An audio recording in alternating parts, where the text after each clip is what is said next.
Hi, I'm Dan Barker, and welcome to Free Thought Matters, produced by the Freedom from Religion Foundation, the nation's largest association of atheists and agnostics. We invite you to join us. You can visit ffrf.us/join or phone 800-335-4021 to become a member or to request a sample issue of our newspaper, Free Thought Today. Julia Sweeney is an actress, author, and playwright. She's a comedian and Saturday Night Live alum whose movies include Pulp Fiction and Letting Go of God. She performed her new play, Older and Wider, at FFRF's 2018 annual convention in San Francisco, where Annie Laurie and I were able to sit down with her for a few minutes.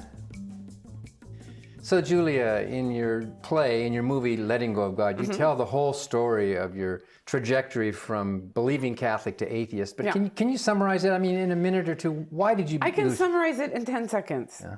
I learned critical thinking skills.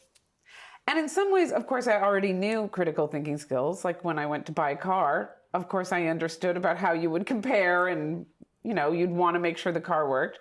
But it's like I learned enough critical thinking skills and I began to apply it to other areas of my life besides, say, buying a car. I applied it to other things while I was reading a lot of books, including Losing Faith in Faith.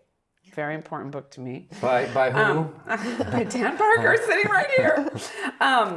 So I was reading a lot of books and thinking about it, and it was encroaching more and more in my belief system. And then the critical thinking skills part of it, you could probably pick up in a week, but emotionally, it took me about a year to really just accept that I couldn't believe anymore.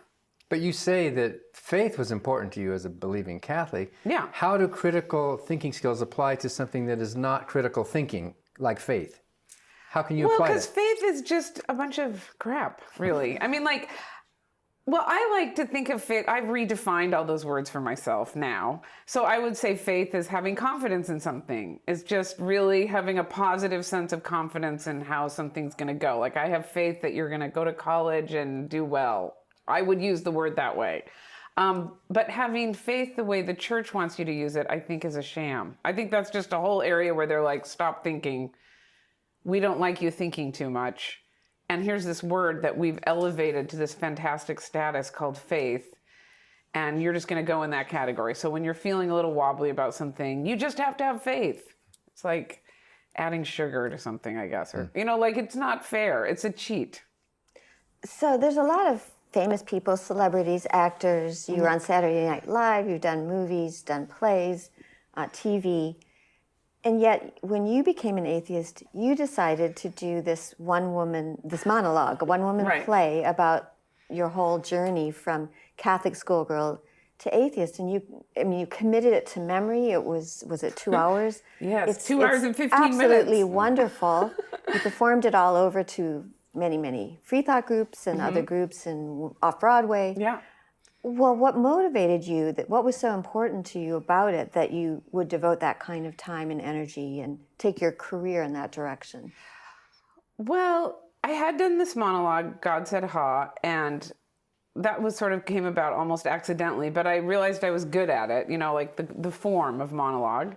And then I had this experience that to me was the biggest life-changing experience of my life. And it was incredibly dramatic, but it was a drama that took place in my head. There weren't events that were happening. It was more having a change of perspective. And so I liked the challenge of it artistically. Like, can I tell a story that is as dramatic as anything that's happened to me in my life, maybe the most dramatic thing that's happened to me, and make it interesting enough to conform to a dramatic structure?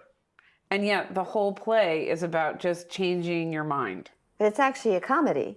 Yes, too. And it's also a comedy. Funny. Well, the comedy is important because I have a comedic perspective on things, but it also keeps the audience involved. Like, to me, the comedy is the sugar to keep people in their seats. But you do have a funny family. I mean, the things your mother said are just material right there. I know, it is true. In some ways I do embellish a little bit, and in some ways I protect her by not saying things that she really said. So there's a lot of artistic, massaging, and license that goes on there. But To me, being funny or seeing the world in a comedic way is so second nature to me. It's almost like breathing. So it's not like something I couldn't include in something. Well, it's a natural non-God-given talent that you have. Well, it's like having a sort of ironic and yet affectionate perspective on the world. I mean, the world is a funny place. To me, I can't help it but see it as a funny thing. So you are giving us permission to show just a little bit, an excerpt from Letting Go of God. Oh, yeah. So let's take a look at that. Revelation tells us that in heaven there is a throne, and the one who sat there had the appearance of a jasper.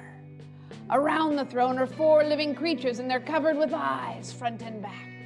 Day and night they never stop saying, "Holy, holy, holy is the Lord God Almighty, who was and is to come." In heaven, Jesus resembles a dead lamb with 7 horns and 7 eyes. And when the gates of hell are open, locusts pour out with human faces wearing tiny crowns, and they sting people with their tails. Revelation tells us that only 144,000 people will be saved and even get into heaven, and that none of them will have, quote, defiled themselves with women. Which I guess excludes most heterosexual men from heaven. And depending on how you interpret that word defiled, I don't know, I would say it excludes all women too. After we finished Revelation, the entire Bible study group sat there, dumbfounded, our Bibles on our laps. Father Tom said, Revelation's a poem about the end of the world?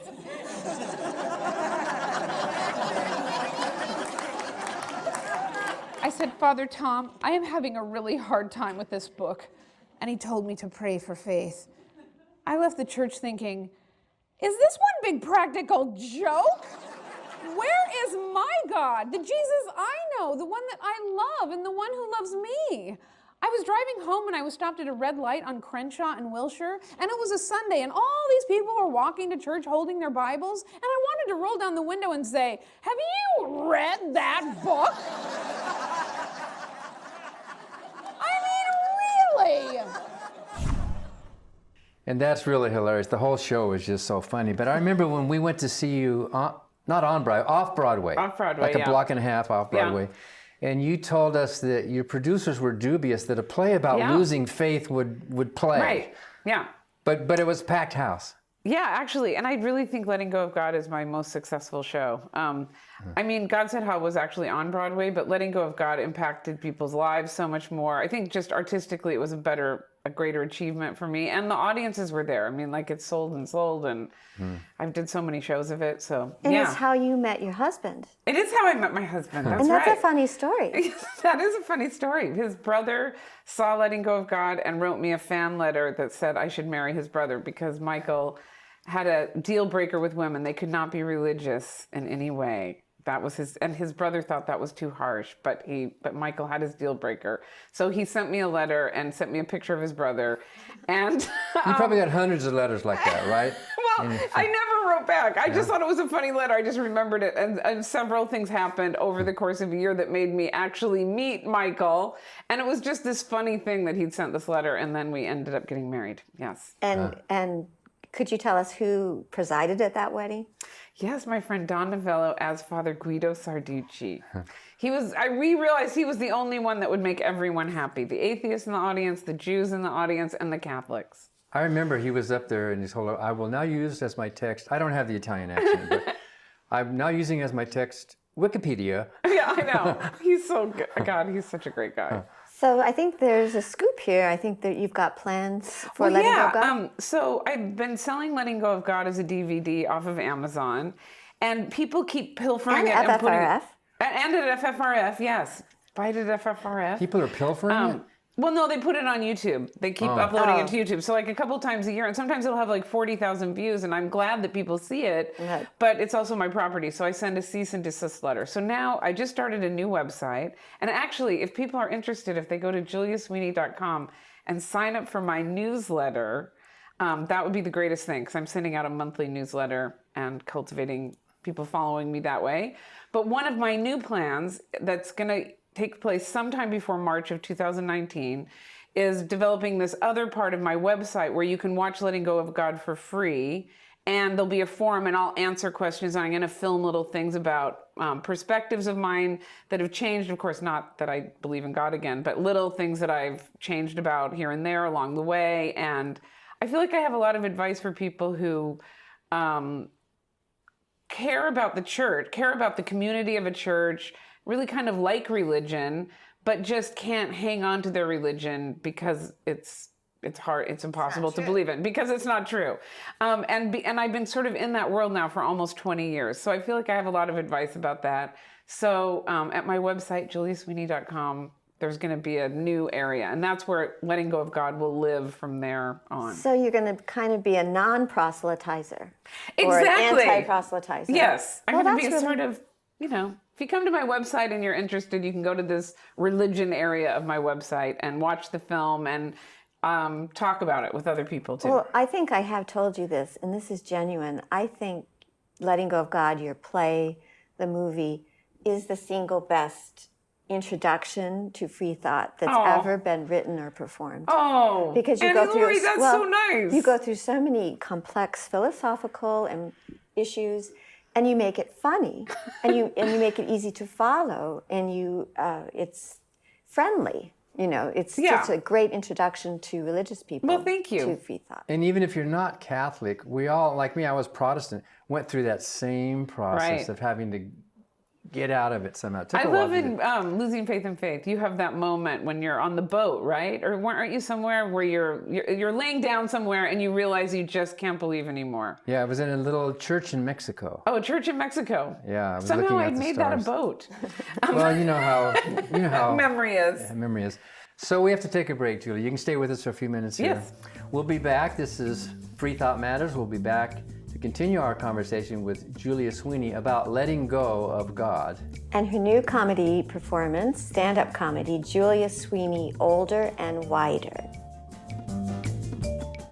Hi, I'm Ron Reagan, an unabashed atheist, and I'm alarmed by the intrusions of religion into our secular government. That's why I'm asking you to support the Freedom from Religion Foundation, the nation's largest and most effective association of atheists and agnostics, working to keep state and church separate, just like our founding fathers intended.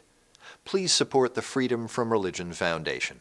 Ron Reagan, lifelong atheist, not afraid of burning in hell. I'm Doug Hinahara, and I'm an out-of-the-closet atheist.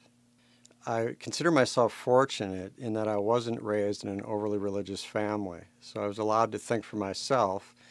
And around the time I was 17, as I was exploring these ideas of religion, I was told by a fundamentalist Christian that my grandmother, who had emigrated from Japan, was destined to eternal damnation because she was a Buddhist. And I couldn't accept that, and it kind of unraveled from there for me. So at this point in my life, I've become very comfortable with the idea that I don't need religion or belief in God to be a moral person and live an ethical life. I'm proud of the fact that I have 2 daughters who have grown up to be wonderful young women, and I'm proud to say also atheist.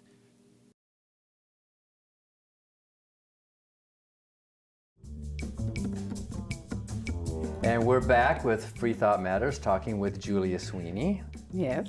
And Julia, can we learn more about this stand-up comedy that you've been doing, and what is it called? It's called Julia Sweeney, Older and Wider. Actually, I got that title from my husband. I was saying I want a title that is something about being older and seeing things, and he goes, "What about, but funny?" And he goes, "What about Julia Sweeney, Older and Wise-assier?" And I said, "That's funny, but that's not my brand. I'm not like that way." And he goes, "What about Julia Sweeney, Older and Wider?" And I started laughing so hard, I almost fell out of the car. And then Michael said, "I'm so relieved you were laughing at that because that could have gone either way." I was going to say, you might not have taken that. But I thought it was funny. So I started last January at Second City in Chicago, workshopping it on Sunday nights. And it usually takes me 20 to 25 performances to get like a 90-minute show together. So it took almost 6 months, but anyway, I opened it. You guys came. Yes. That was And fun. it was fun. And now I'm going to open it in Los Angeles in February of 2019. And then after that, I'll probably tour it around.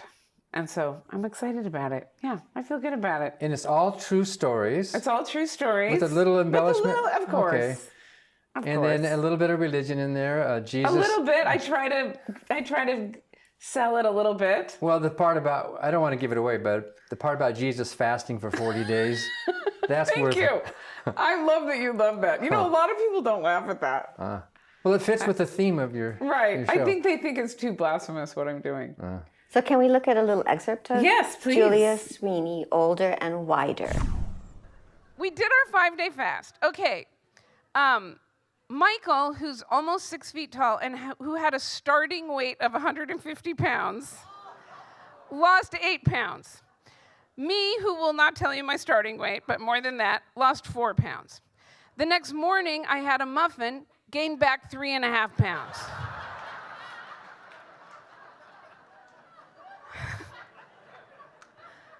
Michael, of course, keeps us off, and he's like, wow, this is fantastic. It was so easy. It was practically effortless. It's just staying off. I was like, oh, I'm so happy for you. I'm so happy that worked so great for you.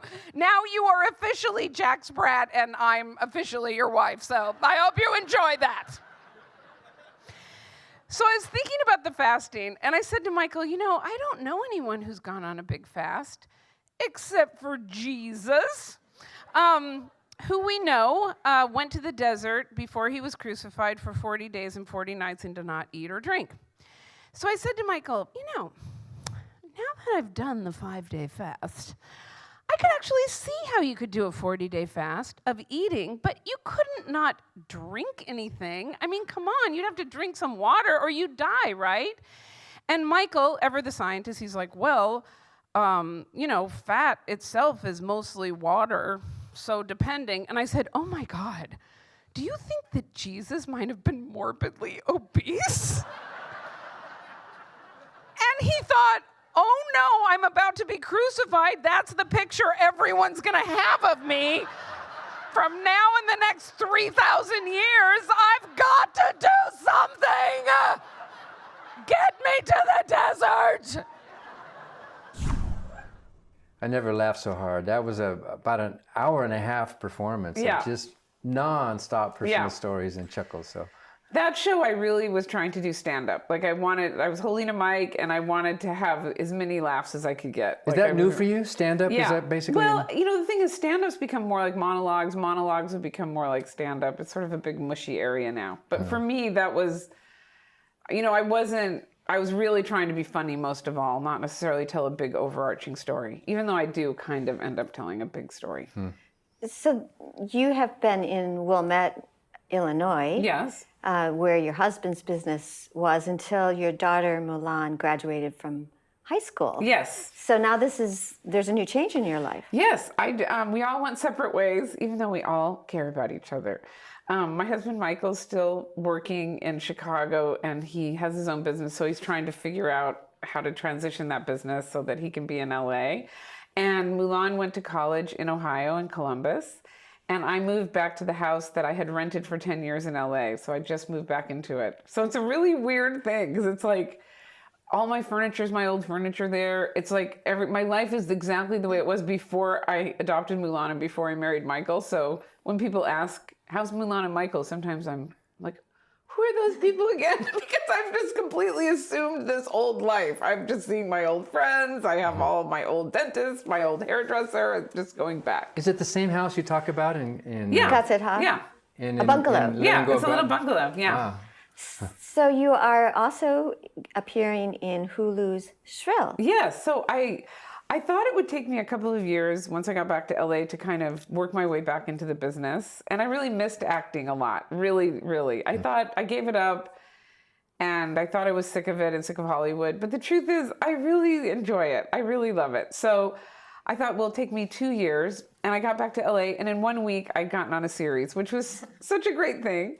I had a little connection because it's Lorne Michaels producing from Saturday Night Live, and Adie Bryant, who's on Saturday Night Live now, plays my daughter.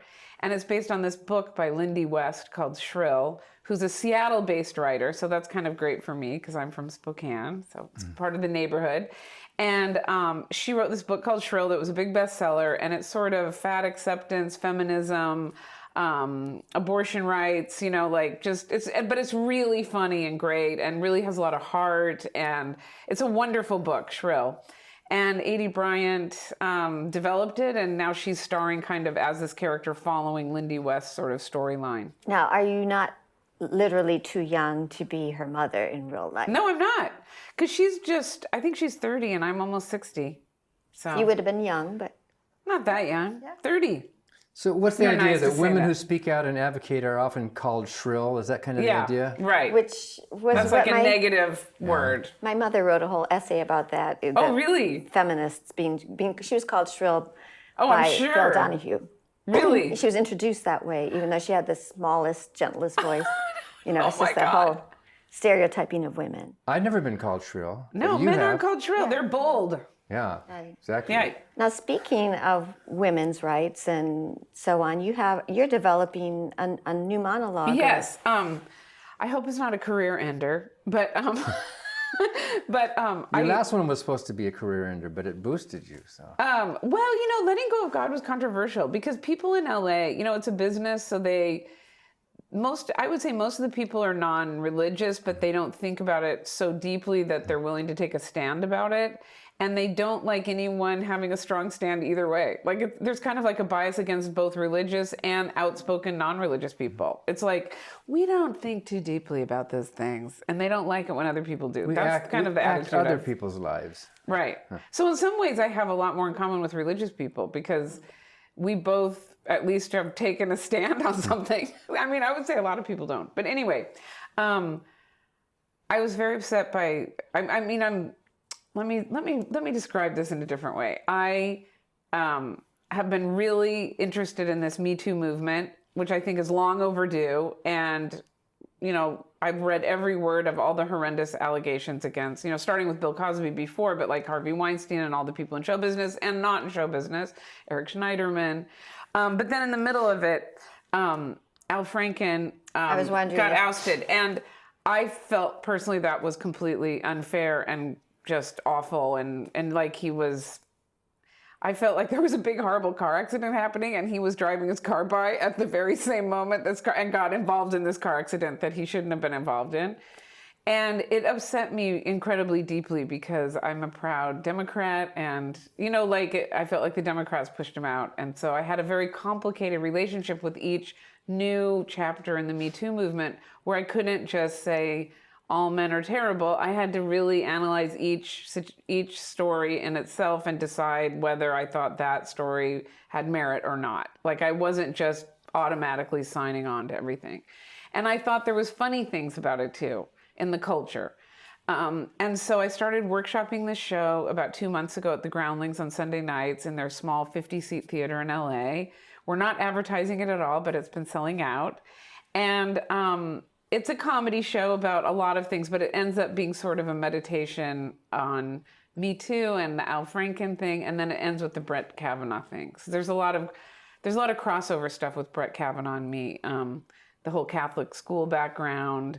There's things that triggered a lot of stuff in me where I realized I had stuff to say about that. So what is it called? It's called I As Well. I As Well. Yes. So I felt the same way about Al Franken. I thought, how could he be forced out? And we've got a groper in chief. Right. So there's we were treating the Democrats one way and the Republicans another. Right. I would even go farther than that, but it's a longer discussion. In that I actually don't think any of the allegations against him are credible.